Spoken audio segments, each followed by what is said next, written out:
Hello, Nigeria. It's another exciting episode of the Issues and Voice of the People TV, where we bring you the most important and pressing issues shaping our nation today.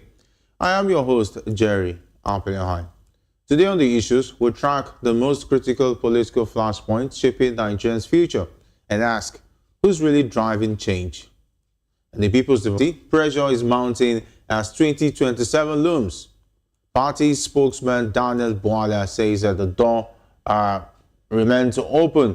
I beg your pardon. Talking about the governor of Bauchi State, Bala Mohammed, says the door remains open to Goodluck Jonathan and Peter Obi, but only if they return to the PDP. With the presidency zone to the south, the stage has been set for a high-stakes power battle.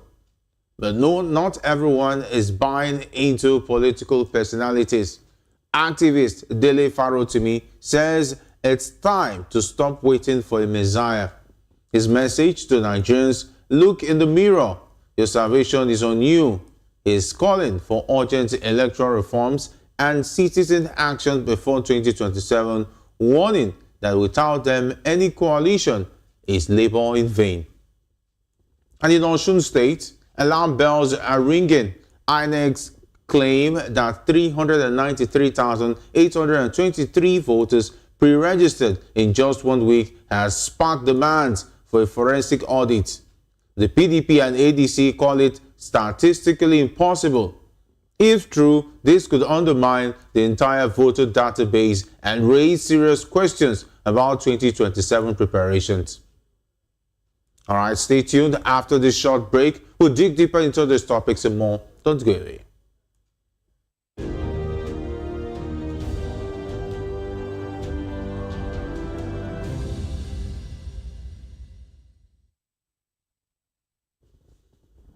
Welcome back. Let's dive straight into today's discussion. The People's Democratic Party, PDP, is considering former President Goodluck Jonathan and ex-Anambra State Governor Peter Obi as potential candidates for the 2027 presidential election. Governor Bala Mohammed of Bauchi State made the disclosure, stating that both individuals would be given the opportunity if they join the PDP. The PDP has zoned its presidential slot to the southern part of the country, but the chairmanship position to be retained by a northerner. The chairman of the PDP Governors Forum said the party is open to celebrated politicians who can make an impact on its presidential ambition. When asked if the PDP had approached Obi, the Bauchi governor said, of course, he is one of the most celebrated politicians too. And of course, you see him within the coalition. Today, I'm delighted to be joined by two esteemed guests. Here in the studio, we have Dr. Peter Anasike. Dr. Anasike is a philosopher, development economist, and best-selling author. He is also an erudite commentator on economy, finance, politics, and power. Great to have you join us. Thank you for having me. Always a pleasure. And joining us virtually is Emperor Jackson Ojo. He is a public affairs analyst as well as a security expert and executive protection specialist. Great to have you join us on the issues. All right, we understand that Emperor Jackson is here to join us. It seems like Dr. Anasike is looking very interesting for solo run, but we will not keep it that way. But let's take it as it comes. It looks like the Jonathan returning to PDP story continues to gain momentum, and even the Peter Obi talk continues to gain momentum. Is there something Nigerians should be looking at as far as that story of those two great personalities returning back to the PDP? For me, PDP is very, very confused. Why is Bala Mohammed talking about Jonathan and Peter Obi? Why he has mooted Makinde Mohammed ticket? Understand? Then he said that he can run as a VP with Sheyi Makinde. Then why is he now still talking about Jonathan and the Peter Obi? So for me, what he wants to do is to make sure that Tinubu wins. That is what he wants to do, and that is the same mandate that